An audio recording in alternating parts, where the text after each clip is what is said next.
I lecimy i wszystko się zgadza. Jak najbardziej oczywiście, że tak, bo inaczej być nie może. Dzień dobry wieczór panie i panowie, witam wszystkich bardzo serdecznie w ten przepiękny, niedzielny wieczór.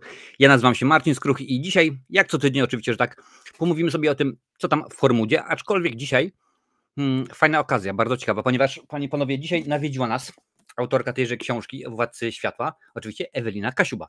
Ewelina już u nas po raz drugi, jakiś czas temu widzieliśmy się przy okazji Władców Ciemności, a powiedziałem Władcy Ciemności, Władcy Światła oczywiście, no widzicie, tak się nakłada się jedno z dwóch. Także sobie pomówimy sobie z Eweliną, zapytamy o te wszystkie, wiecie, wszystkie niewygodne pytania naprawdę, ile tam osób jest po imprezie, gdzieś tam w przyczepie, no wiadomo, że tak, ile miliardów już zarobiła, będziemy pytać jej o fanów, fanki i tak dalej, wszystkie te wiadomo niewygodne rzeczy, które tam są. Cześć Kebabkiela, witam bardzo, bardzo serdecznie, cześć Brontos i jak najbardziej witam, że jesteś panie i panowie. Więc tak, dzisiaj, no jak ostatnimi czasy bardzo często jesteśmy aż na 5 platformach, bo oprócz tego, że YouTube, no to wiadomo, Facebook, Twitch, LinkedIn, a także Instagram, więc witam Cię Twinny. Chyba to jest ten Twinny, który ja myślę, więc nie mówisz po polsku. Hello Twinny, how are you doing, man? I Tomaszewski Tomasz, więc witam Was panie i panowie bardzo, bardzo serdecznie. Dodatkowo, oprócz tego, że będziemy przypytywać Ewelinę z tych wszystkich niewygodnych pytań, panie i panowie, będziemy również rozdawać książki. Także no, warto z nami jak najbardziej, zostać bardzo z nami jak najbardziej być. Ale co, nie będę przedłużał, po prostu sami wiecie dokładnie jak to jest, jak to wygląda, więc nie przedłużam. Panie i panowie, oto ona, oto jak najbardziej jedyna, niepowtarzalna, ta, która dokładnie potrafi odróżnić Władców Światła od ciemności, a jak widać nie każdy to potrafi, no zdarza się, człowiek się przejęzyczył, panie i panowie, przed wami ona, Ewelina Kasiuba. Oj, popatrz, i znowu źle jest normalnie. I tak ma być, duży ekran. O, proszę bardzo. Cześć Ewelinko, witam Cię bardzo serdecznie. Dobry wieczór wszystkim, witam Was serdecznie. Fajnie, że jesteś, fajnie, że udało się po raz drugi z nami spotkać, bo panie i panowie, chyba jeszcze na tym kanale, inaczej, chyba już na tym kanale Ewelina z nami była, aż nawet sprawdzę, czy to gdzieś, bo tam gdzieś początki to pewnie były i to rzeczywiście Ewelina z nami się pojawiła wtedy, patrzę, czekaj, już patrzę, wam podam. W ciemności to już 4 lata, także to już 4 lata, kanał jeszcze, jak najbardziej panie i panowie, 17 styczeń 2021, wtedy jak najbardziej ten program z Eweliną wybrzmiał, jak najbardziej, a czemu by nie, samo się ja, to proszę bardzo, jeżeli chcecie, to możecie sobie kliknąć na ten link i tam możecie zobaczyć odcinek, kiedy mówimy sobie o tym, co ciekawego właśnie w tamtej książce. Witam Cię bardzo serdecznie, cześć Joker, fajnie, że do nas dołączyłeś, cześć Kasia Zamielska na Instagramie, witam, że jesteś, nie wiem czy ty widzisz te pytania, ale nie widzisz tych z Instagrama, no niestety, będziemy szyć, będziemy kombinować.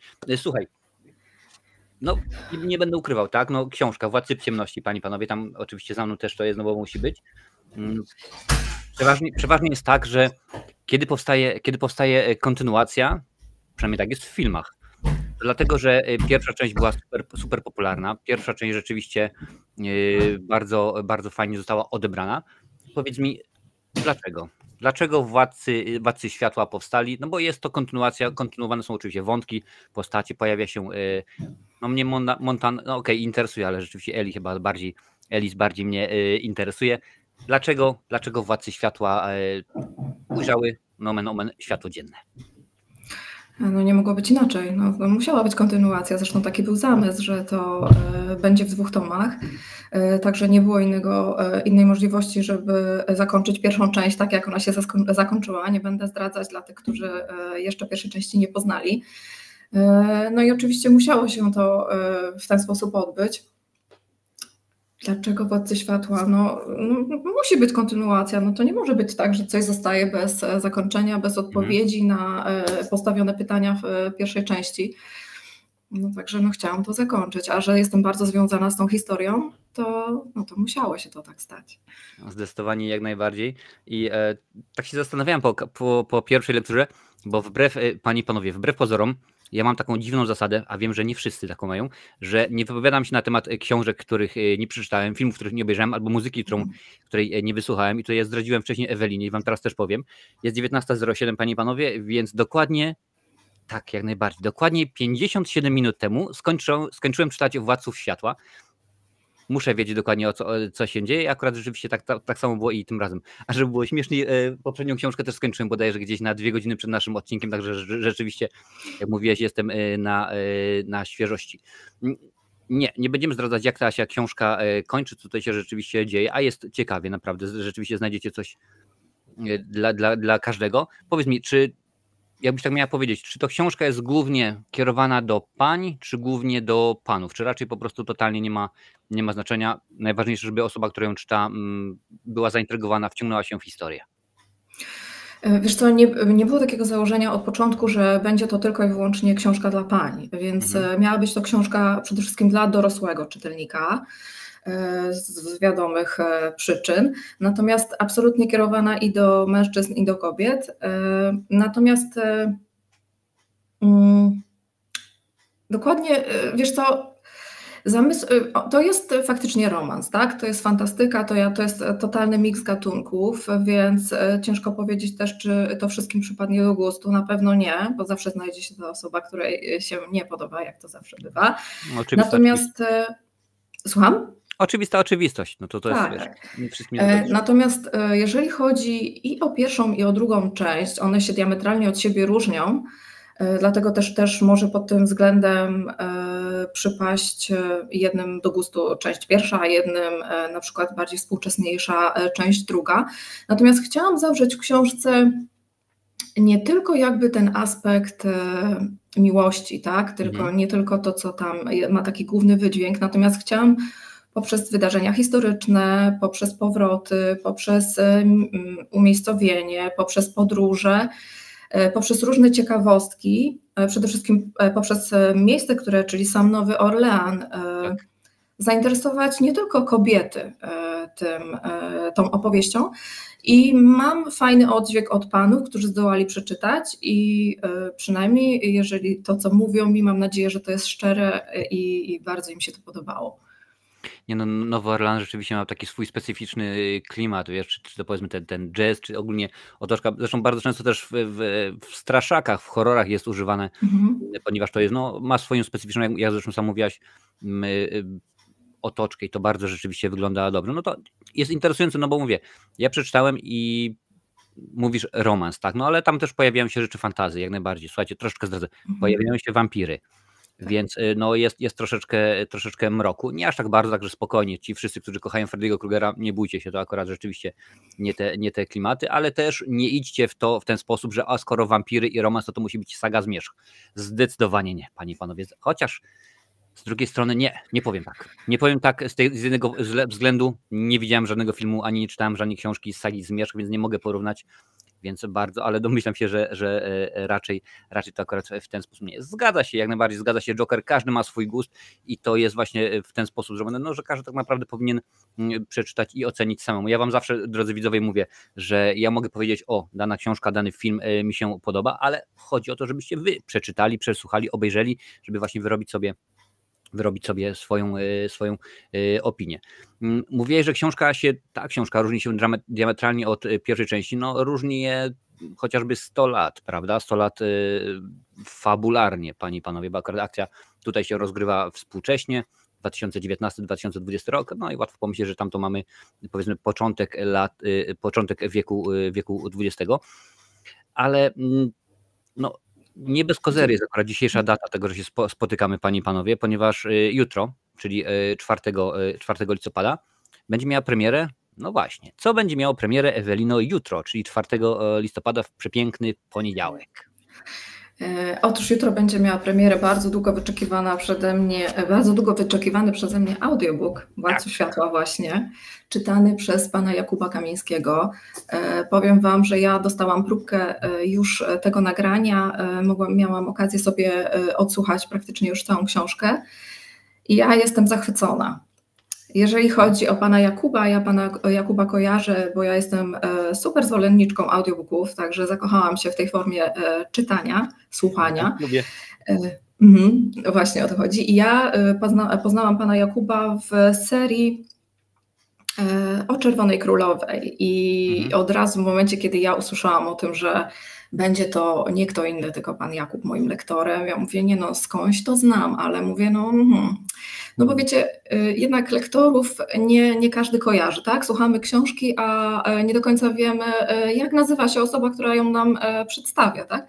Natomiast w momencie, kiedy już zagłębiasz się bardziej w ten świat i twoje czytanie polega tylko głównie na odsłuchiwaniu audiobooków, no to zaczynasz i poznawać te osoby, które jakby są po tej drugiej stronie.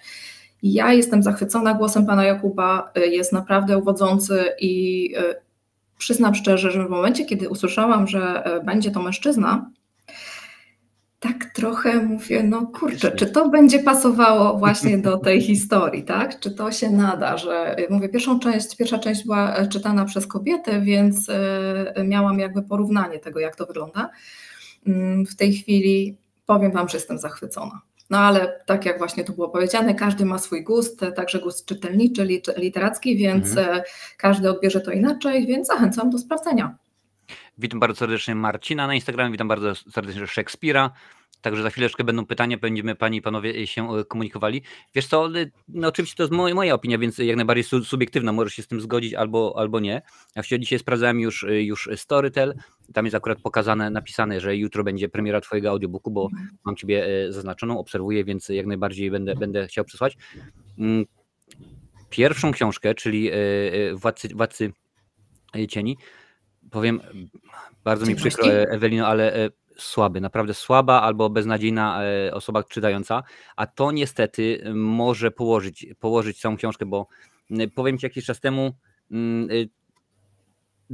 dostałem od Mikołaja, no czy już chwilę temu, książkę, jestem wielkim fanem Lady Punk, no akurat Janek Borysewicz, gitarzysta i założyciel Lady Punk, wydał biografię, którą spisywał Marcin Prokop, skądinąd bardzo znany powiedzmy dziennikarz, prezenter, no i też później postanowił ją czytać i tak beznadziejnego po prostu czytania to ja już chyba od czasów pierwszej klasy podstawówki nie słyszałem, po prostu było słabo i wiem, że słaby lektor, słaba osoba czytająca może położyć całą książkę, może nie tyle położyć, ale zniechęcić do tego, że powiedzmy po pół godziny stwierdzasz, nie dziękuję bardzo, to nie jest dla mnie. Jest taki jeden Rochman, ale nie pamiętam teraz, on bardziej czyta sci-fi, ale jestem ciekaw i bardzo mi się podoba, że ty jesteś zadowolona, bo to jest rzeczywiście najważniejsze. No nie rozmawialiśmy o tym, czy byłaś zadowolona przy okazji audiobooku pierwszej książki, no bo jeszcze wtedy nie było audiobooku, no ale rzeczywiście trzeba będzie posłuchać, trzeba będzie sprawdzić. Powiedz mi, gdzie on będzie dostępny, w których aplikacjach będzie można posłuchać tego audiobooku, bo skoro Storytel to już będzie, to rzeczywiście to już wiem, a gdzie jeszcze będzie można usłyszeć? To znaczy głównie to będzie ten Storytel. Jeżeli chodzi o platformy czytelnicze, jeżeli chodzi o audiobooki, w tej chwili jest wielki problem z Legimi, to już pewnie wszyscy, którzy się interesują książkami, czytali. Także na tą chwilę nie jestem w stanie powiedzieć, czy wydawnictwo Oficynka udostępni platformie Legimi tekst. Także to się prawdopodobnie okaże w ciągu najbliższych dni. Natomiast jeżeli chodzi o można będzie na pewno zakupić i to książka pojawi się na wszelkich księgarniach internetowych, także tak na pewno będzie dostępna. Natomiast jeżeli chodzi o aplikacje czytelnicze, słuchowiska, to będzie to przede wszystkim Storytel. Tutaj tak na szybko wklepałem, że powiem, używając Google, no to pokazuje się oczywiście Storytel, jest BookBeat, Virtualo, Upoluje Booka. Upoluje e-booka, ale to są księgarnie jakby. Aha, są księgarnie, tak. Dobrze. No nawet widzę, że jest Legimi, ma e-booka również, także, a tutaj wpisałem audiobook. No, e-booki tak, e-booki jak najbardziej są dostępne. Mówię, jeżeli chodzi o audio, to się okaże w ciągu kilku dni. Natomiast na pewno na 100% Storytel. Dobrze, Misio, Adalet i Sasik, witam bardzo serdecznie. Przypomnę, bo w tym momencie dołączyło do nas kilka osób. Dzisiaj sobie właśnie z tą oto, nie z tej strony, z tą oto, tak, jak najbardziej, Eweliną Kasiłą, gadamy sobie o jej książce, proszę bardzo, Panie i Panowie, Władcy Światła, książeczka rzeczywiście bardzo fajna, kontynuacja Władców Ciemności. Słuchajcie, mamy takie dla Was do rozdania, więc uważnie słuchajcie, bo będą pytania, oczywiście będzie kartkówka, będziemy sprawdzać dokładnie, kto słucha uważnie i przez jakie RZ pisze się Kasiuba, także spokojnie będziemy o to spokojnie, Panie i Panowie, pytać. Już jutro, tylko tak finalizując temat audiobooka, możecie szukać w swoich aplikacjach, w swoich różnych sklepach, gdzie tam korzystacie i będzie można spokojnie to zobaczyć. A powiedz mi, jaki był Twój wkład w ten audiobook? To znaczy, czy Ty miałaś coś do gadania na zasadzie, ja bym wolała tego lektora albo tę lektorkę, czy po prostu wydawnictwo przyszło, powiedziało, Ewelina, jest audiobook nagrany, ten facet mówi w ten sposób i tak dalej, dziękuję bardzo, koniec, kropka. Jak to było? To znaczy tak, myślę, że nie miałam żadnego wkładu w to i ciężko się przyznać, bo no dobra, przyznam się, nie wiem, czy powinnam też jako autor o takich rzeczach wspominać, natomiast wspominałeś Dam Cię na duży ekran, bo z tego pewnie shorta zrobię, dawaj. Mhm. No nie wiem właśnie, czy tak ogólnie tak wielko gdzieś tam udostępniać. W każdym razie, jeżeli chodzi, już wspominałeś o Władcach Ciemności, ja także niestety nie byłam zachwycona tym audiobookiem, który wtedy wyszedł. No niestety ja też nie byłam w stanie jakby sama przesłuchać od początku do końca swojej własnej książki. Natomiast to była taka główna moja prośba do wydawnictwa, żeby po prostu w kolejnej tomie, w kolejnym audiobooku poprosiłam, no spójrzmy sobie prawdzie w oczy, poprosiłam o innego lektora. Więc myślę, że to był taki jedyny wpływ na to, jak wygląda obecnie audiobook mojej książki. Natomiast myślę, że autorzy, może faktycznie ci tacy autorzy bardzo, bardzo znani na naszym czytelniczym rynku mają jakikolwiek wpływ na to, kto czyta, tak? Czyli mogą sobie zdecydować, mogą poprosić, mogą się zgłosić, na pewno mają też wpływ na to osoby samowydające, tak? Czyli w tym momencie zawieram umowę z taką i taką osobą, z takim lektorem i on wtedy dokładnie czyta tak, jak ja chcę i to, co ja sobie wybrałam. Natomiast będąc w wydawnictwie, będąc autorem na umowie, raczej to jest tak, że dostajemy to, co oni uważają.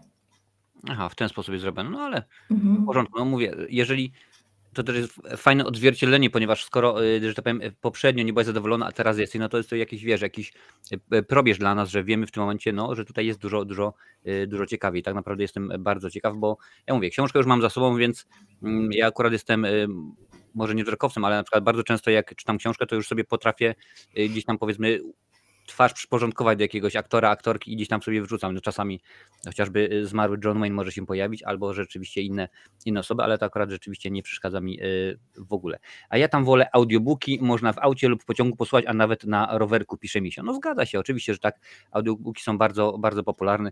Ja pamiętam, że w poprzedniej pracy też bardzo dużo audiobooków słuchałem. Właśnie chciałam dodać, że najlepsze audiobooki są w pracy. No niestety teraz nie mogę, bo akurat pracuję z takimi urządzeniami, które są czułe na Bluetooth i te wszystkie inne rzeczy, więc zakazane jest to także bardzo mi przykro. Tutaj właśnie jest pytanie od Szekspira. Jak będą pytania, to mam drzewo pochodne.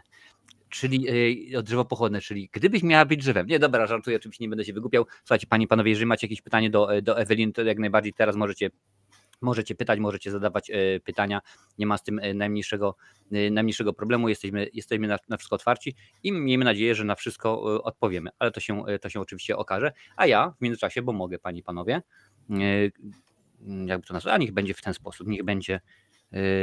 sposób, Panie i panowie, właśnie na czacie wrzucam wam link, panie i panowie, do książki Eweliny Kasiuby, oczywiście do tej najnowszej, bo nie będziemy się zajmować starszymi książkami, mimo że oczywiście one są, więc jeżeli macie ochotę, to proszę bardzo, wchodzicie tutaj sobie na ten link, klikacie sobie i nabywacie sobie drogą kupna tęże ładnej oczywiście książkę.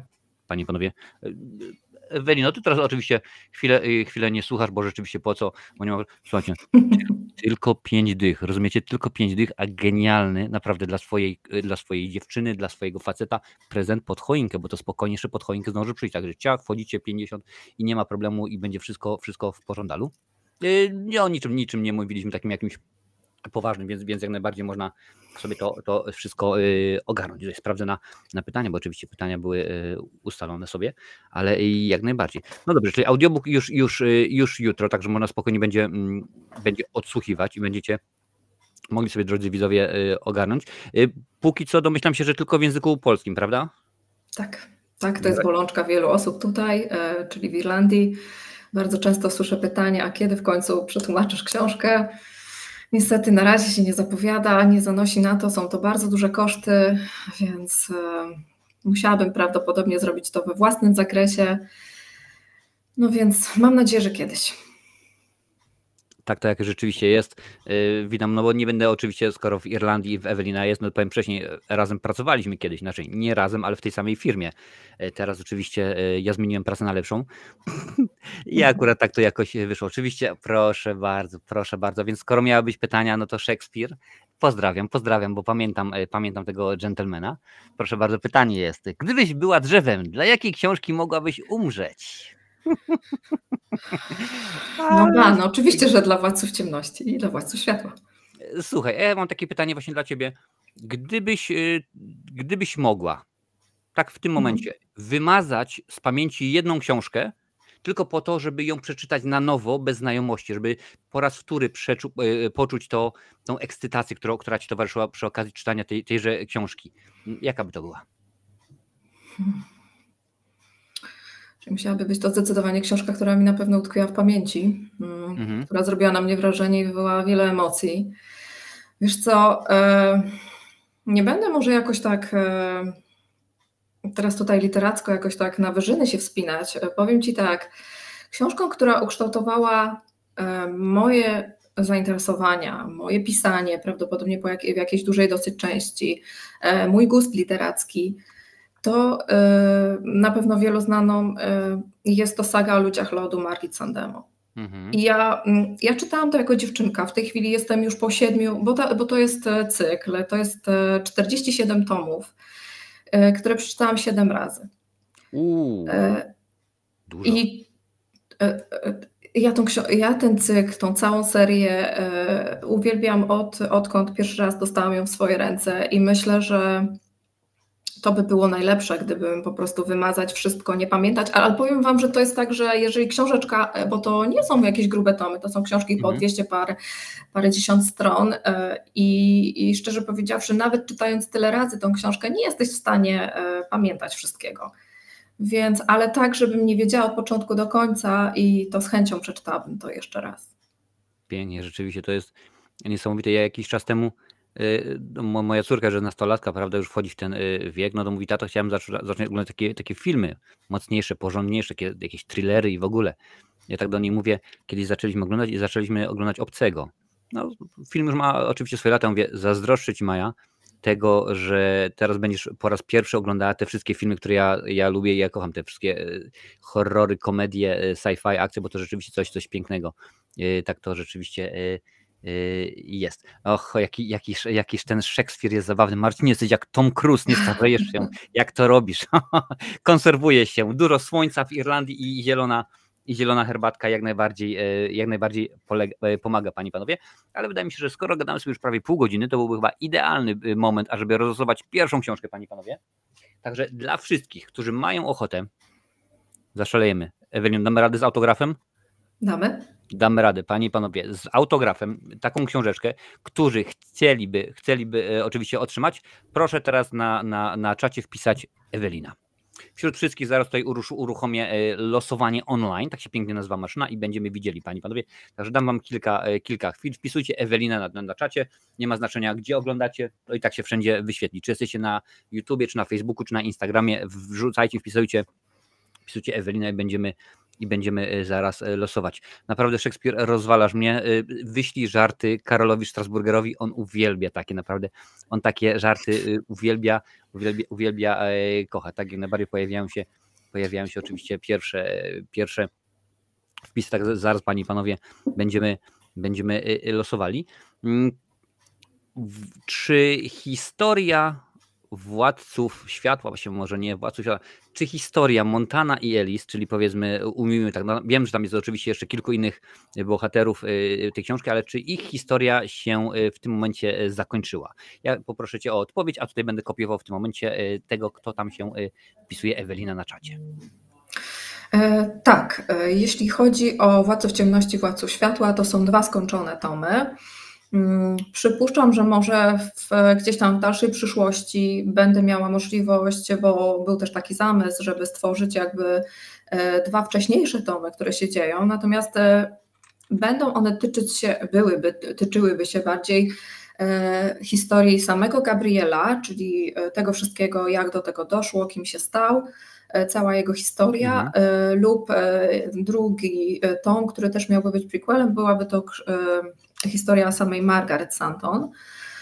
Natomiast one No już z samego tego wydźwięku tego, że to już by było dużo wcześniej, nie tyczyłyby się jakby Gabriela i Alice, tak? Także to nie byłaby już ta sama historia. Natomiast wszystko by do niej prowadziło, także pod tym względem mogłyby być powiązane. Natomiast jeżeli chodzi o samą historię tej pary, tak, to jest historia już skończona, także nie trzeba czekać na kontynuację.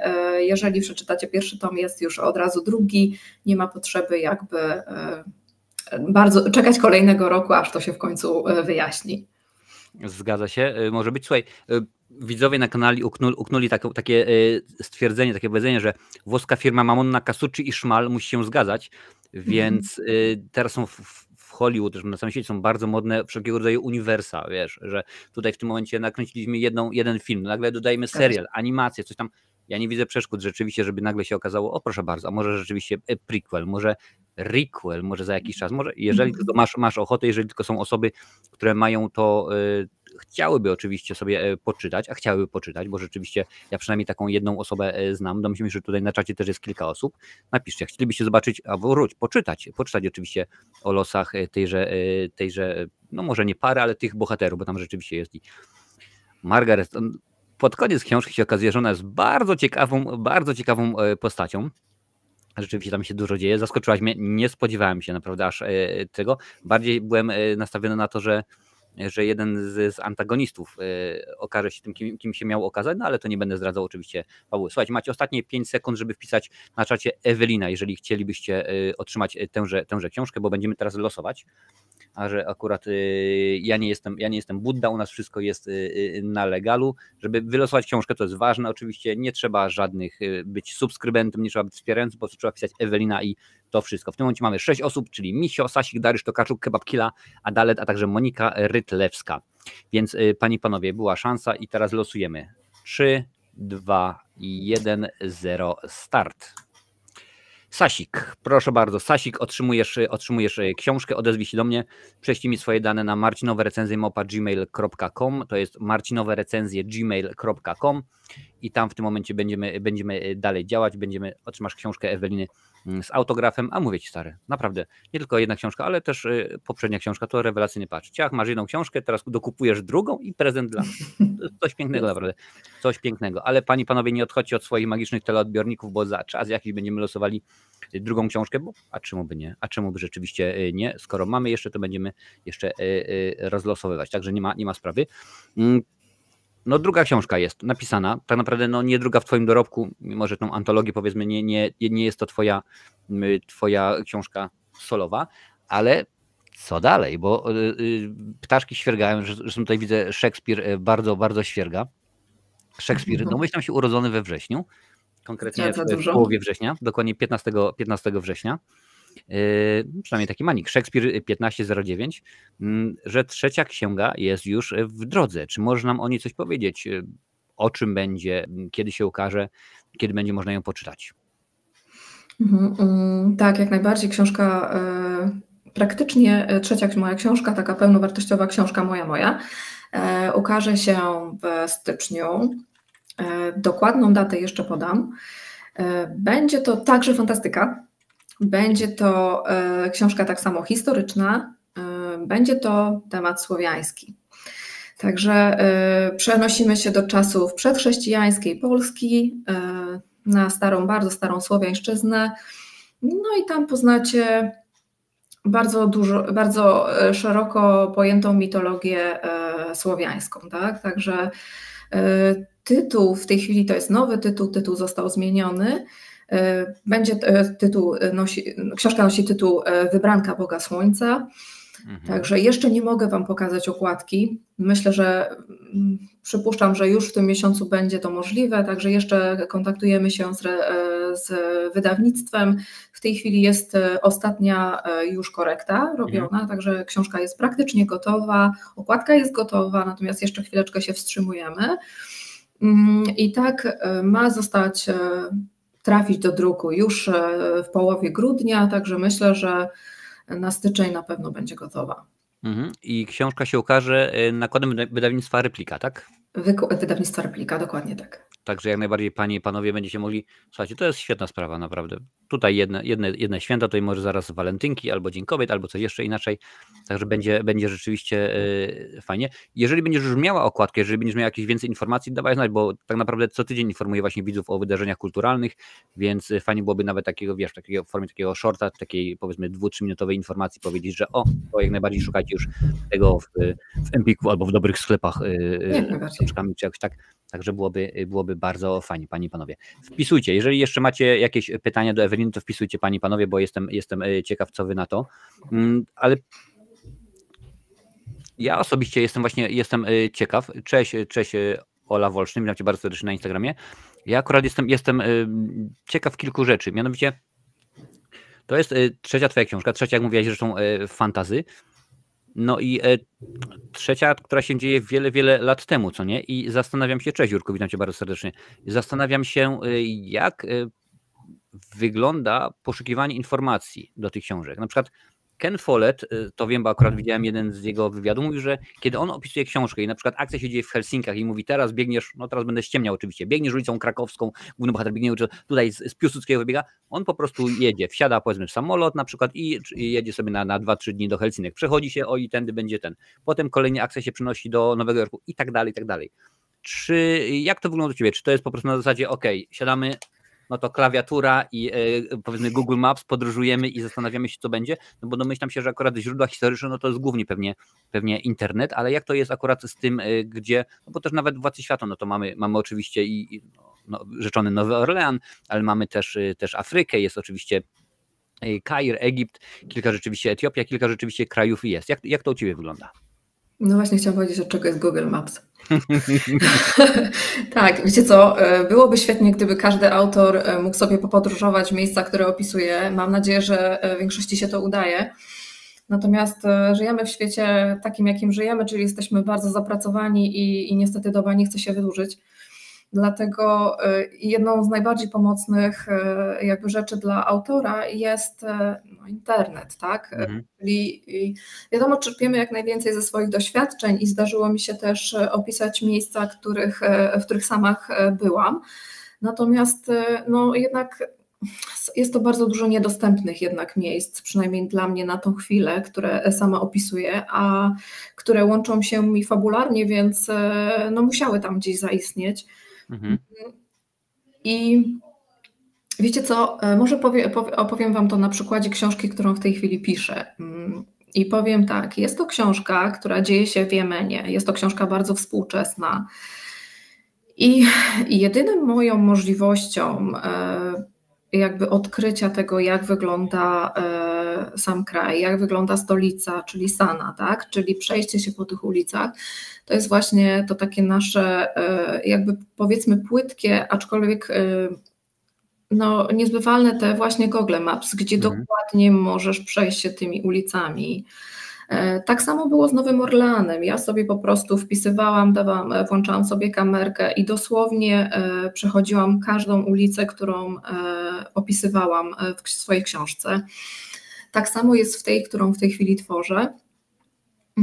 Nie ma jednak możliwości, żeby inaczej to zobaczyć. No, jeżeli chodzi o sam Jemen jest to kraj, który jest w tej chwili pogrążony w wojnie domowej i nie tylko. Natomiast relacji jest bardzo mało i ja w tej chwili opieram się na stronach internetowych i nie tylko polskich, bo tak jak mówię, jest to kraj zamknięty, gdzie nikt nie wiedzie, więc na tą chwilę tych relacji, jakby polskich relacji w języku polskim jest jak na lekarstwo, natomiast są relacje i są opisy tego, co się dzieje w kraju na stronach na przykład arabskich i z takich stron tak samo korzystam. Jeżeli chodzi o Władców Światła, było łatwiej, no jednak jest to współczesny nam kraj, który wiele zwiedziło, wiele osób ma dostęp do niego, więc sama tam nie pojechałam, jeszcze nie, mam nadzieję, że będzie kiedyś w moim życiu taka sytuacja, że się uda odwiedzić Nowy Orlean, czego bardzo bym sobie życzyła, natomiast na tą chwilę była to faktycznie wycieczka w internecie. Myślę, że na tyle było to efektywne i na tyle było to fajne, że oddało jakby tą wizję tego, jak to wygląda i każdy mógł poczuć się tak, jak faktycznie by był. Ja zresztą miałam swoją taką bookreaderkę, która wcześniej właśnie przed jeszcze oddaniem książki do redakcji była taką moją pierwszą opiniodawczynią i właśnie od niej po raz pierwszy usłyszałam, tam właśnie we Władcach Światła jest taki, w tej chwili ona w książce jest, ta scena jest bardzo skrócona, natomiast była właśnie scena, która takiego przejazdu głównej bohaterki przez Nowy Orlean i właśnie dzięki tym ulicom w Google Maps dokładnie to było opisane. I ona mi sama jako pierwsza powiedziała: Ewelina, ja się poczułam, jakbym tam była. Super. Więc bardzo fajnie. Taki fajny motyw. Natomiast jeżeli chodzi o redakcję, no mi polecono troszeczkę ukrócić ten moment, także on jest tam opisany dalej, oczywiście jakby z tym, jak to faktycznie wygląda, natomiast troszeczkę już w mniejszym formacie. Czyli za kilka lat możemy spodziewać się wersji autorskiej, to jak jest wersja reżyserska filmu, wersja autorska i będzie miała dwa razy dłuższa. To pytanie od Jokera jest, czy możesz zdradzić ta książka o Jemenie, jaki ona będzie miała tytuł? Czy coś już masz jakiś tytuł roboczy, czy na razie nie możesz nam nic powiedzieć? Książka o Jemenie ma tytuł Szarada. Okej. Także to będzie takie jest takim trochę wyzwaniem moim, dlatego że to jest książka, która już nie ma wspólnego z fantastyką nic. Okay. Ja powoli, ciężko powiedzieć, że odchodzę od fantastyki, bo jednak coś mnie ciągle ciągnie do tego gatunku, więc, ale staram się teraz coś stworzyć troszeczkę w innej konwencji. Więc będzie to thriller. No, jak już sami słyszeliście, będzie dział się w Jemenie, więc troszeczkę połączony z taką, troszeczkę mający wspólnego z wojną, nie? Z tym, co się dzieje współcześnie. Jeszcze raz? Trochę geopolityki będzie oczywiście.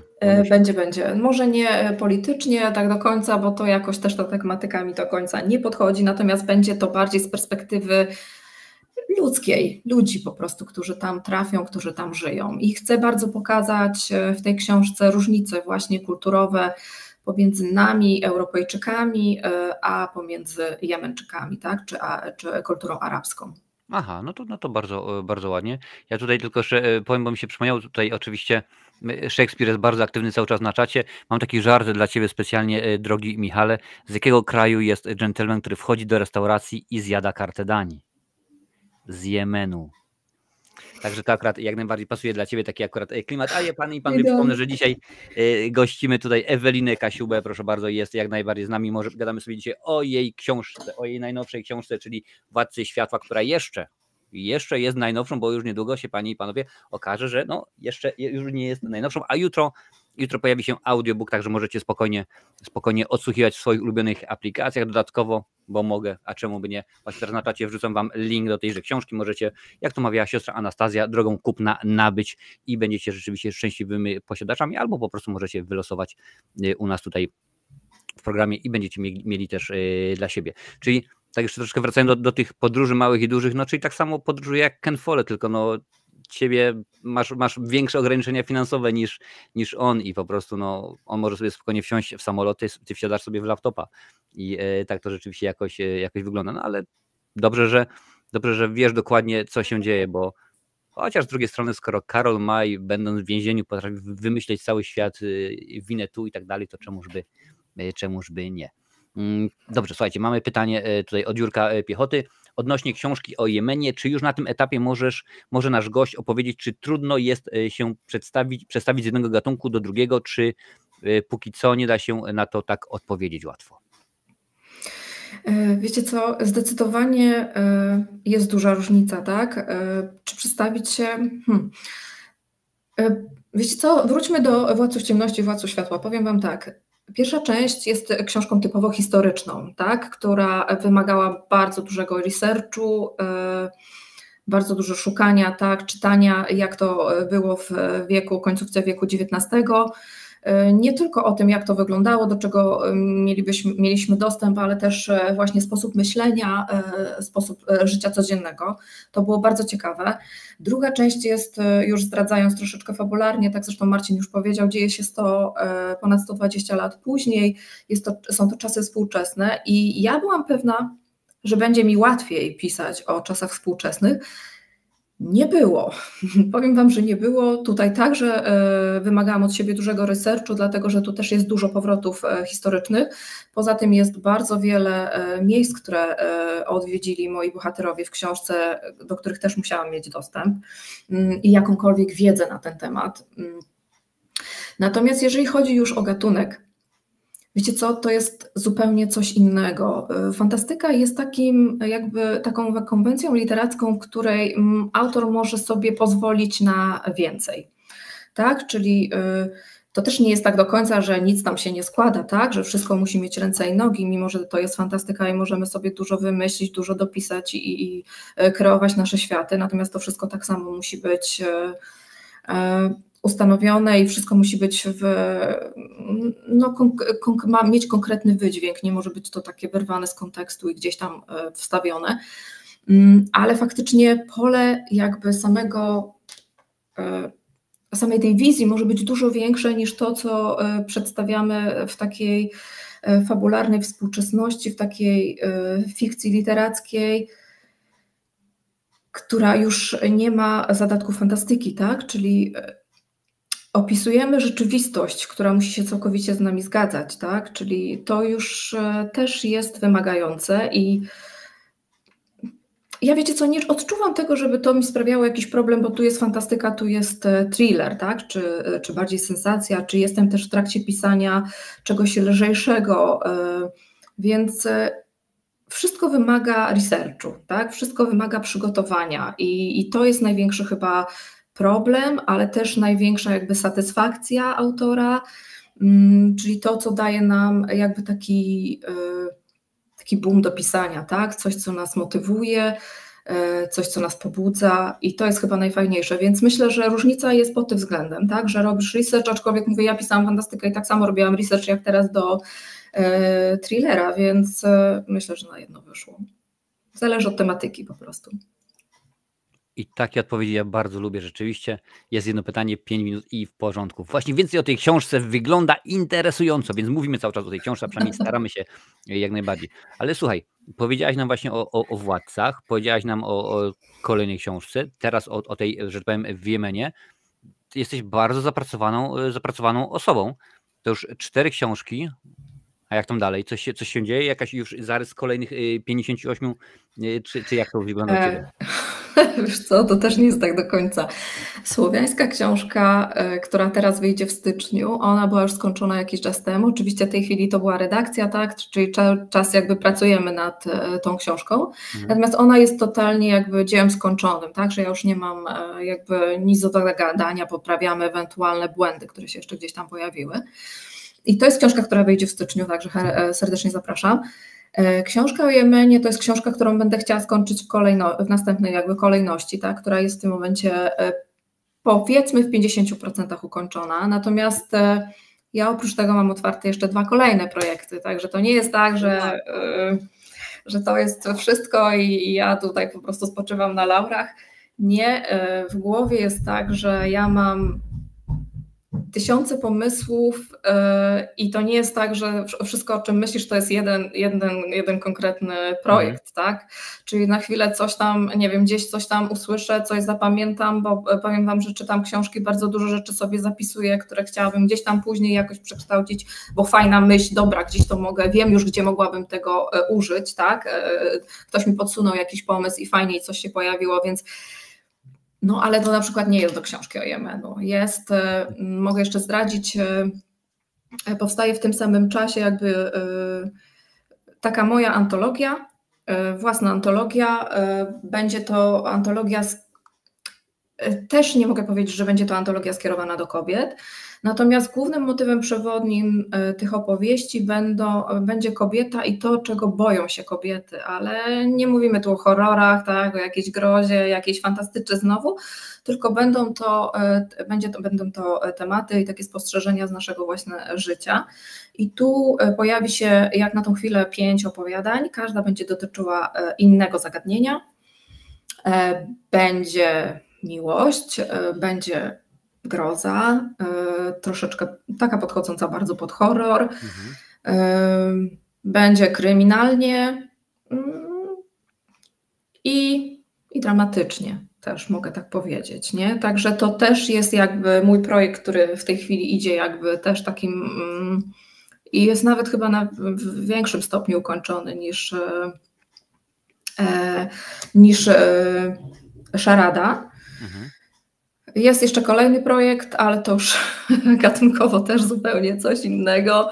Na razie jest rozpoczęty, natomiast na razie odkładam. Skupiam się w tym momencie na tych dwóch, o których właśnie wspomniałam i pomysłów jest wiele, także mówię, jeżeli coś mi przychodzi do głowy, to automatycznie zapisuję. Nie jest to konkretnie do książki, którą właśnie tworzę, ale żeby nie zapomnieć, takich karteczek mam troszeczkę, więc żeby nic nie umknęło. Skąd ja to znam? Po prostu nie będę nic mówił, ale rzeczywiście domyślam się, jak to jest. A skoro tyle pracujesz, no wiadomo, że oprócz tego, że masz też pracę zarobkową, kiedy czas znajdujesz na swoją rodzinę? Co na to twój mąż w ogóle? Dzieci? Co z nimi? Mówię, kiedy mama w końcu odejdzie od tego laptopa, czy rzeczywiście mamo, chodź, bo zaczęłaś w styczniu, a już jest marzec, normalnie chodź, przyjdź, zjeść obiad. Powiem wam, że chyba faktycznie tak jest, bo dzieci kojarzą mnie z tego, że przychodzą, mamo, piszesz książkę? Tak, piszę książkę, nie? Więc oni już widzą, że jak siedzę na laptopie czy coś, no to prawdopodobnie piszę tą książkę. Co do męża, no i czasu dla rodziny. Mam na szczęście tak wyrozumiałego męża, że on jest jedną chyba z największych osób, które mnie wspierają w tym, co robię. Podszedł do mojego pisania bardzo entuzjastycznie i jest największą moją motywacją, bo to on często właśnie mówi mi, Boże, usiądź i w końcu idź pisać, tak? Albo zrób coś w końcu i zacznij, bo za dużo już siedzisz bez pisania, nie? Więc poddaje mi pomysły. Tak jak w pierwszej książce, dziękuję jak najbardziej, także tutaj tak. O mążu jak najbardziej jest. Pozdrawiamy Michała tak przy okazji. Tak, także faktycznie siedzi, gotuje, sprząta, robi to, czego ja w momencie pisania nie robię, tak? Właśnie. Więc nie, jak najbardziej, no ja jestem po prostu dumna, także tak, jak najbardziej książka jest dedykowana Michałowi, ponieważ no, nie powstałaby bez niego tak naprawdę, bez po pierwsze czasu, który on mi stworzył do tego, żeby powstała, bez wsparcia, bez tytułu, bo mąż wymyślił mi pierwszy tytuł, drugi poszedł już automatycznie, także jest twórcą moich tytułów, potrafi tworzyć mi nawet okładki do książek, także angażuje się w 100%. No i co dodać? No taki skarb. Czyżby to on był tym dżentelmenem z Shutterstock? Nie. Nie, no tutaj jeśli chodzi o... Nie. Tutaj jeśli chodzi o okładki z wydawnictwa Oficynka, to okładki są wydawnictwa, ale już następne książki, duże podpowiedzi i Słowiańska też będzie miała, Słowiańska została stworzona przez wydawnictwo Replika, natomiast z podpowiedzią właśnie od nas i oni sobie to wzięli do serca i stworzyli coś podobnego, powiedzmy. Ale to mówię, za jakiś czas wam pokażę. Za jakiś czas, panie i panowie, także wszelkiego rodzaju informacje na temat nowej książki Eweliny jak najbardziej na tym kanale będziecie mogli spokojnie zobaczyć, wysłać. Jurek stwierdza, zgadzam się, równie ważne jest wsparcie rodziny, dopinguje w tworzeniu i może posłuży fachową radą, jeśli jest książka dotykająca zagadnień, którymi się zajmują. No oczywiście, że tak mi się wydaje, że jeżeli rodzina może pomóc, to jak najbardziej, co nie? Pewnie, tak, panie i panowie, ja od czasu do czasu potrafię poczynić jakiś tam film krótkometrażowy i też nieraz mówię moim aktorom, mówię, słuchajcie, to jest napisane, pamiętam kiedyś rozmawiałem z Niną, mówię, Nina, to jest napisane z perspektywy 17-letniej dziewczyny, ale ja nigdy 17-letnią dziewczyną nie będę. Więc jeżeli możesz to zrobić inaczej, powiedzieć to inaczej, to jak najbardziej zrób to. Jak znajdujesz na to wszystko czas? Czy masz jakiegoś ghostwritera? Pyta Szekspir. Męża. Jak kiedyś spotkamy męża, to z nim musimy pogadać. Szekspirze, zapraszam cię kiedyś na spotkanie ze mną, Eweliną i z mężem Eweliny, to wtedy będziecie mogli sobie wszystko wyjaśnić. Ależ zabawny jestem normalnie. Szkoda po prostu gadać. Panie i panowie, a wydaje mi się, że jak to było w Kargulu i Pawlaku, nadejszła wiekopomna chwila, ażeby wam, panie i panowie, rozdać kolejną książkę. Oczywiście Sasik, mówię ci już, nie może brać udziału w losowaniu, więc panie i panowie, w tym momencie, jeżeli chcecie wziąć udział w losowaniu książki, to wpiszcie a czemuż by nie, światło. Wpiszcie na czacie światło i wśród osób, które to zrobią, rozlosujemy kolejną książkę. Oj, nie kuś, naprawdę nie kuś, bo wiesz, ja też mam drugą połówkę, a to już akurat nie tereny. O tym sobie pogadamy później na afterku, także spokojnie. Panie i panowie, jeżeli chcecie książkę Eweliny Kasiuby Władcy Światła, wpisujcie na czacie światło i będzie jak najbardziej śmiganie. Pytanie tutaj w międzyczasie widzę pojawiało się od Jokera. Czy pisanie historii jest łatwe? Ja może je troszeczkę rozwinę, no bo wiadomo, że gdzieś tam zresztą jest napisane o tym, że w twojej książce, że nasza jedna z głównych bohaterek jest oparta na pewnej starożytnej postaci, jeżeli tak można oczywiście powiedzieć, ale czy pisanie historii jest łatwe, czy kiedy już znajdujesz, że tak powiem, pomysł na zasadzie, ta książka będzie, powiedzmy o tym, od A do Z będzie, czy to, co się ma wydarzyć po drodze, czy to jest tak po prostu przychodzi ci od tak, czy rzeczywiście, jednak trochę czasu zajmuje wymyślenie tego wszystkiego? To znaczy, przyznam się wam, że ja nie jestem osobą uporządkowaną. Ja od wielu uczę się, czytam książki różnych pisarzy, autorów zagranicznych i autorów polskich. Mam kontakt z wieloma autorami stąd, w sensie z Polski i z Irlandii też. Wymieniamy wszystkie doświadczenia i tak dalej. I zazwyczaj autorzy często mówią, że oczywiście robisz sobie plan, wszystko ładnie sobie rozpisujesz, wiesz dokładnie, o czym jest historia i jakie są kroki kolejne, które sobie napiszesz, i to jest niby najłatwiejsze. Tak? Czyli idziesz według pewnego schematu. Natomiast nie potrafię w ten sposób pisać książek. Powiem wam, że Władcy Ciemności, czyli pierwszy tom, powstał od końca. Czyli była ostatnia scena, wiedziałam dokładnie, jak to się zakończy, wiedziałam, o czym ona będzie, natomiast reszta powstawała już w trakcie. I ja mam to do siebie, że często przychodzi mi jakaś scena do głowy i ja ją zapisuję, po czym dopiero wtedy szukam dla niej miejsca w całej historii. Więc czy pisanie historii jest łatwe? To znaczy, wiecie co, w zależności od tego, o czym do końca mówimy, tak? Bo jeżeli mówimy o umiejscowieniu samej powieści w historii, tak? Czyli tak jak pierwszy tom jest to wiek XIX, nie jest to łatwe ze względu na to, że dużo rzeczy trzeba poszukać.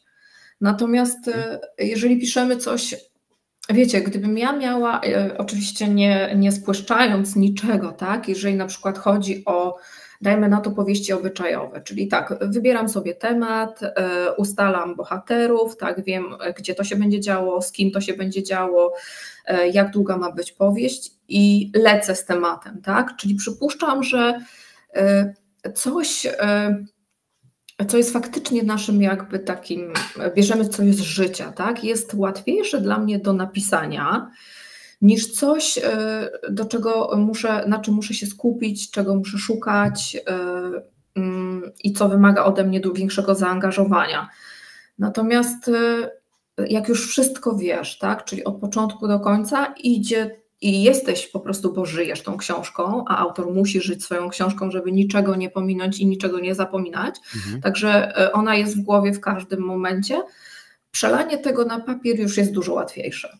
Tak? Nie ma przestoju, jeżeli nie ma przestojów, a niestety takowe mi się zdarzają, to muszę wtedy wracać do początku i jeszcze jakby tak się wdrażać od początku do końca w całą fabułę, przypominać sobie, mimo że wiem, od początku do końca wiem, co się będzie w książce działo, muszę wiedzieć, co napisałam, bo pewne rzeczy jednak nawet nam autorom umykają. A czy masz takie założenie na zasadzie, codziennie muszę napisać, chyba tak Remigiusz Mróz tak ma, że codziennie musi napisać 80 stron książki. Czy tak masz na przykład, siadam i książka będzie tam powiedzmy około 300-500, codziennie muszę napisać 40 stron, choćby skały i tak dalej, i tak dalej. Czy jednak to jest na zasadzie, dzisiaj jest brzydka pogoda, nie czuję się, trzeba gary umyć, jednak są ważniejsze rzeczy niż pisanie. Jak to jest u ciebie? No właśnie u mnie jest tak, że ja nie zawsze mam ten czas na to, żeby pisać tak od początku do końca. Zresztą ja bym nie potrafiła, to jest dobry pomysł, tak, na mobilizację się w ten sposób. Siadasz, piszesz, nieważne jakim jesteś stanie emocjonalnym, fizycznym, siadasz i masz pisać. Niekoniecznie tam te powiedzmy 90 000 znaków, tak, czyli piszesz tyle, co w tym momencie i jest taka szkoła, żeby na przykład usiąść i pisać przez 20 minut. Wbrew wszystkiemu w tym króciutkim czasie jesteś w stanie napisać nawet bardzo dużo słów, więc jest to mobilizujące. I faktycznie sprawdziłam to ostatnio na sobie, bo ja nie jestem osobą do tego, że faktycznie się mobilizuję, siadam i piszę. Nie, robię to faktycznie wtedy, kiedy mam na to ochotę i wiem, co chcę napisać. Natomiast w przypadku tej właśnie mojej nowej antologii, ja sobie ostatnio zrobiłam tak, że wieczorami po pracy przychodzę, siadam, piszę i faktycznie to idzie. Także jest coś w tym, żeby jednak sobie ułożyć ten plan i to daje powiedzmy dużo, natomiast mówię, ja jestem troszeczkę osobą chaotyczną w pisaniu, więc często jest to tak, że skaczę, nie piszę jakby sceny po scenie. Zdarza się, że coś bardziej, na przykład przyjdzie mi do głowy coś z sceny końcowej, to wtedy do tego siadam, za chwilę wracam do gdzieś tam połówki i dopisuję troszeczkę, coś mi innego się przypomina, więc idę do innej książki, dopisuję coś w innym tomie. Także no ale tak to u mnie chyba działa i chyba się to sprawdza, więc jestem przy swoim. To jest trochę jak James Cameron, taki znany reżyser, między innymi Titanic, wiadomo, Terminator, kiedy oczywiście to były początki jego kariery, kiedy pisał właśnie, zajmował się pisaniem scenariuszy, to pisał oczywiście scenariusz do filmu Terminator, ale w tym samym czasie pisał scenariusz do filmu Rambo 2 oczywiście, w której roli był Sylvester Stallone, więc miał jedno biurko, gdzie miał wszystko podporządkowane, tylko i wyłącznie, że pisał Terminatora, a po drugie było drugie biurko, gdzie rzeczywiście tam wszystko było całkowicie Rambo, więc od 9 do 13 pisze Terminatora, od 14 pisze, no to rzeczywiście jakoś tak to u Ciebie też musi wyglądać. To pytanie jest od Jurka, gdzie jest ta mysza? Jest pytanie od Jurka, czy Ewelina ma jakieś hobby poza pisaniem książek, żeby troszeczkę się zresetować po całym dniu pracy albo twórczości? Pisanie jest moim hobby. Tutaj powiem tak odwrotnie troszeczkę, dlatego że ja po całym dniu pracy, ja po prostu jak siadam do historii i to jest dosłownie moje oderwanie się od tego życia codziennego, od właśnie tego, jak Marcin wspomniał, od sprzątania, gotowania, czy takich domowych obowiązków, czy choćby właśnie zapominam o pracy. I siadam i to jest moja największa przyjemność, mi to sprawia dużą satysfakcję. Bardzo lubię research, czyli bardzo lubię szukanie, dowiadywanie się, bardzo się przez to wiele rzeczy uczę, wiele do tej pory rzeczy się nauczyłam. Tak samo czytam, więc to jest moim największym hobby, jak w tym momencie. No okej, no to przynajmniej wiemy, że to jest najfajniejsze, jeżeli można zacząć zarabiać na hobby, to już po prostu byłoby rewelacyjnie, czyli domyślam się, że gdzieś tam po wydaniu 20 książki już spokojnie będziesz mogła ten dom na Hawajach kupować i bardzo, bardzo mnie to cieszy, ależ naprawdę dzisiaj mamy żartownisiów. Marcin, a co z Twoją reżyserską karierą? Czy istnieje możliwość filmu na podstawie Władcy Ciemności, Władca Pierścieni poszłoby dobrze? No najpierw musiał być oczywiście Władca Ciemności, podpisany kontrakt, jak najbardziej. Moja kariera na razie stoi, dziękuję bardzo. Miałem w zeszłym roku propozycję z Hollywood, ale odrzuciłem i teraz się zastanawiam, czy to jest żart, czy to jest prawda, panie kolego. Słuchajcie, no to teraz tutaj pokażemy Wam, losujemy książkę. Macie ostatnie 3 sekundy, żeby pisać na czacie światło, a jeżeli tak zrobicie, to oczywiście weźmiemy Was pod uwagę w losowaniu najnowszej książki Eweliny. Jak na razie jest Dariusz Tokarczuk i Kebab Killa. Także śmigajcie, gdzie to jest ta maszyna, proszę bardzo. Panie i panowie, macie ostatnie szanse. 3, 2 i 1, 0. Losujemy. Dariusz Tokarczuk, proszę bardzo. Darku, odezwij się do mnie marcinowerecenzje@gmail.com, to jest marcinowerecenzje@gmail.com i otrzymasz taką oto oczywiście piękną książkę. Nie taką piękną, bo moja jest bez autografu. Ale twoja akurat będzie z autografem, spokojnie. Coś wymyślimy, kiedyś zaproszę Ewelinę na kawę, to może się... O Moniko, no teraz późno, późno, no naprawdę, kurczaki. No, widzisz, no ja to ogłaszałem chwilę, także niestety musisz się Moniko, wziąć i wybrać do księgarni, ciach możesz śmignąć, albo pewnie do Eweliny się możesz odezwać, uśmiechnąć się, na pewno też jakiś tam dostęp do książek ma. Tutaj Wam wrzucam jeszcze raz w tym momencie link do Władcy Światła na Oficynce możecie kupować, a wiadomo, że jak kupicie 100 milionów książek, no to wiadomo, że Ewelina sobie w końcu kupi ten dom na Hawajach, także nie jest źle. Bardzo zachęcam. Ludziom się wydaje, że pisanie historii jest łatwe, pisze Joker. No, z tym jest różnie rzeczywiście. Ja akurat, no oczywiście nie będę się porównywał do tworzenia książki, ale czasami potrafię poczynić jakiś scenariusz, no to wiem, że akurat to bywa no nie tyle proste, co raczej skomplikowane. Smuteczek, smuteczek, Moniko, no bardzo nam przykro, ale powiedz facetowi, słuchaj stary, książkę bym chciała, Ewelina uśmiechnij się i tak dalej. Mówię, niedługo święta, słuchaj patrzcie, najpierw masz święta, potem wychodzi druga książka w styczniu, czyli będzie na walentynki albo na Dzień Kobiet, rewelacja. A teraz Dzień Kobiet jest tak bardzo propagowany, reklamowany w Irlandii i wszędzie, także jak najbardziej to nie ma żadnego problemu. I tak chciałem zapytać jeszcze na zakończenie, no bo mamy już dylogię, to się chyba nazywa, tak? Mamy dylogię władców. Tutaj teraz będzie ta książka, że powiem, słowiańska, książka o tym panu, co wchodzi do restauracji i zjada kartę dań. I tak się tutaj, jeszcze będzie jedno pytanie właśnie od Szekspira, no ale tu pewnie się domyślasz, jakie jest pytanie. I czy ty, no pewnie znam odpowiedź na to pytanie, ale czy powiedzmy ty w dalszej perspektywie widziałabyś, że tak powiem, swoje życie, swoją karierę, chciałabyś ją zmienić z tego, co robisz do tej pory no właśnie na to, żeby zarabiać słowem pisanym? Czy myślisz, że w tematyce, którą ty poruszasz, wokół której się obracasz, jest to raczej trudne, żeby nie powiedzieć niemożliwe? Wiesz co, jest możliwe. Jeżeli patrzymy na polski rynek książki, ja nie mówię o zagranicznych autorach, ale skupmy się na polskich autorach. Remigiusz Mróz, nie wiem, który już z kolei raz jest topowym autorem w Polsce, więc i nie jest jedynym, tak, autorem, który skupia się na zarabianiu na książkach i tylko i wyłącznie na tym, tak. Fakt faktem jest to autor, który wydaje swoją książkę średnio co 3 miesiące, co jest dla mnie niemożliwe, tak, na tą chwilę.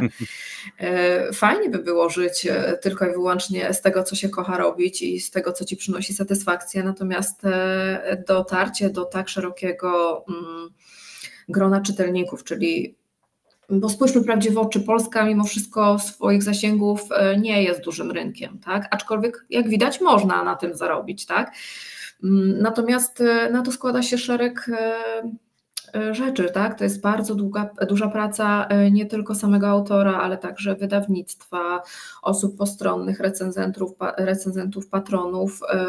To jest bardzo duży nakład na reklamę. Wiadomo, że czy szyldy w, dajmy na to, naszych największych księgarniach kosztują po prostu krocie, co jest dla autora, gdyby miał sobie sam zapewnić taką reklamę, jest obecnie niemożliwe. Natomiast wydawnictwo musi być na tyle duże, na tyle rozwinięte i mieć i wiedzieć, że dana książka rokuje, żeby zainwestować tak duży nakład, tak, finansowy, więc w tym momencie nasz rynek jest taki, że inwestuje się w wielu sprawdzonych autorów. Bardzo trudno jest wybić się autorowi nieznanemu, debiutantowi, bez tak zwanych pleców, tak? Czyli nie jest to, w tym momencie robimy to dla hobby, tak? Dla naszej własnej przyjemności, a nie dla pieniędzy. Ale fajnie by było faktycznie z tego korzystać, tak? I na tym zarabiać. Na przykład o tym, żeby samemu wydać na zasadzie, powiedzmy, Amazon, oni bodajże mają na takiej zasadzie, że tam wysyłasz swój PDF, no i w tym momencie, kiedy ktoś tam kupi twoją książkę, to ona jest dopiero drukowana, także naprawdę koszty ewentualnie dla ciebie są niewielkie, no tylko domyślam się, że trzeba było, powiedzmy, bardzo prężnie działać w mediach społecznościowych, żeby tak to wydawać. Wiesz co, to nawet nie tyle, bo media społecznościowe to jest jedna strona, tak? Faktycznie bez tego w tej chwili już się autorzy nie obejdą. Natomiast rynek książki to nie tylko media społecznościowe, tak? To jest duży impuls, natomiast faktycznie te książki muszą pojawiać się gdzieś tam w tych księgarniach, tak, na tych półkach. Wiele osób nie korzysta z księgarni internetowych, jednak ciągle jeszcze ta książka jest wymagana i bardzo dużo osób na przykład w tej chwili, w momencie, kiedy pojawiły się audiobooki, jednak wiele osób mówi jeszcze nie, my wolimy jednak papierową książkę wziąć w rękę, tak, dotknąć, powąchać. Ja sama też osobiście wolę wersje papierowe. Więc ja uwielbiam chodzić do księgarni stacjonarnych, tak, wertować, chodzić między półkami. Mam to po prostu przed oczami, jesteśmy jak najbardziej tymi srokami okładkowymi, także dużo rzeczy też w ten sposób się kupuje. Natomiast jeżeli chodzi o media, tak, ta reklama, tylko niestety to media społecznościowe w dalszym ciągu są takim płatnym punktem widzenia, tak? To znaczy, że nie ma nic za darmo, tak? Nawet w internecie, w mediach społecznościowych, jeżeli chcemy, żeby ktoś w tej chwili nawet współprace są płatne, polecajki są płatne, ludzie piszą recenzje płatne, także to już też się zmieniło, tak? To jest parodia jakaś po prostu, to jest tandeta, wiesz? Nie ma nic za darmo. Nawet ten sławny barter, tak? Przestał być już tylko książka za recenzję. Natomiast recenzenci mają w tej chwili już umowy z wydawcami, mają umowy z autorami. Ja często już może w tej chwili nie, ale przypuszczam, że pojawi się to przy premierze kolejnej książki. Tak było przy premierach tych 2 poprzednich. Dostawałam oferty, że proszę przysłać mi książkę, ja napiszę pani opinię, albo że pomogę jakby promować książkę za jakąś tam opłatę. Nie? Wiecie co, no dla autora, w zależności od tego oczywiście jak to się sprzeda, tak, jak dany tytuł pójdzie na rynku, no ciężko jest podjąć taką współpracę, bo my tak naprawdę marnie zarabiamy na książkach w takich nakładach, jakie w tej chwili są dostępne. Także czytajcie więcej, to jest najważniejsza zasada dla nas. I czytajcie legalnie. Jest plus, bo rzeczywiście z tego co, no bo akurat tak powiedzmy około 3-4 autorów tutaj na kanale rokrocznie się pojawia. Rzeczywiście niedługo kolejna autorka nomen omen będzie również swoją kolejną książką opowiadała. No ale to wiem, bo sprawdzam te statystyki i coraz więcej czytamy. No, czy na to ma wpływ audiobooki, czy e-booki, to już nie ma tak naprawdę znaczenia, bo większość autorów po prostu woli tak czy siak, nie wiem jak jest z tobą, ale domyślam się, że podobnie, żeby po prostu te treści docierały, a czy to jest powiedzmy książka fizyczna, czy e-book, czy audiobook, to nie ma znaczenia, bo to jak najbardziej jest różnie. Mówiłeś wcześniej o tym, że napiszę recenzję za pieniądze. Wiesz, mi to nie to, że mi to przeszkadza, mi to w ogóle nie przeszkadza, bo jak najbardziej też nie mam problemu. Co jakiś czas dostaję tam powiedzmy jakiś filmik krótkometrażowy, czy nawet zdarzają się premiery pełnoprawne oczywiście, że dystrybutor mówi proszę bardzo, dostaniesz link wcześniej, dlatego możecie się spodziewać panie i panowie, bardzo szybko domyślam się recenzji całego serialu, nowego sezonu serialu Office.pl, bo rzeczywiście mam już dostęp do niego, pozdrawiam oczywiście Kanal Plus, ale kiedy ty na przykład oglądasz film, czytasz książkę i to jest gniot, to jest totalny złom i nagle recenzja jest, o super, rewelacja, 5 gwiazdek, no to dokładnie wiesz o co chodzi, wtedy tracisz szacunek do tych osób oczywiście, które to piszą, tą książkę, ale do osób, które to recenzują, bo to jest tak. A skoro tak, że to powiem, już wspomniałaś o finansach, to jest tutaj oczywiście pytanie, a jaki jest obecnie bilans zarobkowy po tylu książkach? Nie będziemy gadać o kwotach, bo wiadomo, że kwota jest całkowicie nieistotna, ale na takiej zasadzie, że czy gdybyś powiedzmy dzisiaj porzuciła swoją pracę zarobkową, czyli powiedzmy to przysłowiowo od 9 do 5, to dałabyś się radę utrzymać z pisania książek?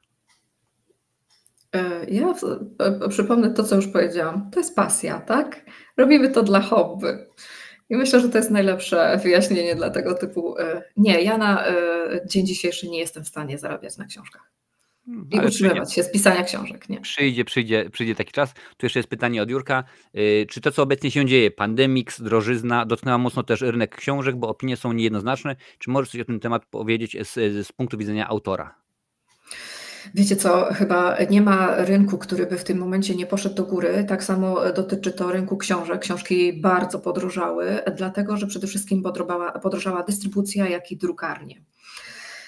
Nie ma w tej chwili jakby rynku, który na tym nie stracił. W tej chwili, jeśli chodzi, dlatego wydawcy też zaczęli stawiać na e-booki i audiobooki, tak? Jest to dużo mniejszy koszt produkcji. Cały koszt książki, czyli to, na co składa się stworzenie już finalnego dzieła, tak? Czyli to wszystko, wszyscy autorzy, wszystkie osoby, które są wymienione, tak, na okładce i tak dalej, które pracują na cały jakby kształt tego wszystkiego, to jest nic w porównaniu tego, co pobiera sam dystrybutor, tak? Czyli to, że książka trafia na nasz rynek, to są tak duże koszty, że przestaje się to opłacać nie tylko autorom, ale i samym wydawcom, tak? Czyli wydawnictwom. A jak wiemy, no przez to tracimy także i my. Także no, żeby móc odrobić żeby móc zarobić na książce, no to faktycznie musiałabym być trochę mrozem, tak? Także pisać kilka książek, dobrze, nie kilkanaście to za dużo, ale kilka książek, dobrych książek w ciągu roku i mieć taką grupę fanów, tak? Żeby na 100% wydawca wiedział, że to się sprzeda, bez problemów wydawał to, co napisze, nie miał do tego jakiejś obiekcji. I wtedy może by to jakoś szło, natomiast na tą chwilę, na dzisiejszy moment to jest to bardzo drogi interes, dlatego zresztą widzimy, ile wydawców do tej pory upadło, ilu autorów, przynajmniej z tego mojego kręgu, też zakończyło swoją, że tak powiem, karierę pisarską i w większości z nas robimy to po prostu dla własnej satysfakcji. Dobrze wiecie Panie i Panowie, bo mówiłem jakiś czas temu, że na przykład między innymi Disney postanowił już nie produkować nośników fizycznych, nie wydaje w Australii i Nowej Zelandii, ponieważ im jest to łatwiej i taniej, przede wszystkim taniej na przykład zrobić raz, przetłumaczyć na przykład taką, no w ich przypadku oczywiście film, ale zrobią film, przetłumaczą, wrzucą na swoje serwery i dziękuję bardzo, a tak to odpada im oczywiście całkowity ten transport, który jest bardzo drogi, czyli wysyłanie tego do Tesco, do Empiku, do jednej, do drugiej, do trzeciej, robienie plakatów, tego wszystkiego, a tak to wrzucą raz na swój serwer i dziękuję bardzo i to już w tym momencie jest zrobione i to jak najbardziej ich nie kosztuje nic, a tylko i wyłącznie zarabia, więc nie ma się co dziwić, że nośniki cyfrowe są coraz bardziej popularne. A propos tego, że popularność, no to jakby najbardziej Panie i Panowie, jeżeli udostępniacie, to będę bardzo, bardzo Wam wdzięczny za udostępnienie tego materiału. W tym momencie więcej osób się zapozna z twórczością Eweliny. Oczywiście przypomnę, że ten materiał, który dzisiaj tutaj jest, zostaje na YouTubie, zostaje na Facebooku i chyba zostaje na Instagramie oraz LinkedIn. Nie wiem jak jest z Twitchem, ale za kilka dni możecie spodziewać się go również na Spotify, możecie sobie spokojnie odsłuchać, będzie cała rozmowa, nie będzie żadnej cenzury, będzie bardzo fajnie, a im więcej Was udostępni, więcej oczywiście osób zapozna się z twórczością Eweliny, bo oprócz tego, że link Wam tutaj cały czas wrzucę, po odcinku będzie ten link do jej książki wrzucony w opis, a także w przypiętym komentarzu, tak będziecie mogli spokojnie kupować. Pamiętajcie, święta już niedługo, książka dojdzie na czas, nie ma problemu. Tak tytułem zakończenia, Ewelino, bo bardzo mnie to cieszy. No, jak mówię, książka jestem, tak jak zresztą sama powiedziałaś, na gorąco. No, w tym momencie, która była 6:10, jak skończyłem czytać, Panie i Panowie, 2 godziny, 4 minuty temu skończyłem czytać. Ja byś tak miała, powiedzmy, w 2 słowach zachęcić ludków, którzy tutaj są na czacie, na live'ie, tych, którzy będą oglądali ten odcinek za jakiś czas, czy tam w 2150, czy tam w 2200, do przeczytania, no niekoniecznie kupienia, bo jak mówiłaś wcześniej, może być to e-book, może być audiobook, do sięgnięcia po Twoją książkę. To co byś powiedziała? Więc jest to historia Władcy Światła.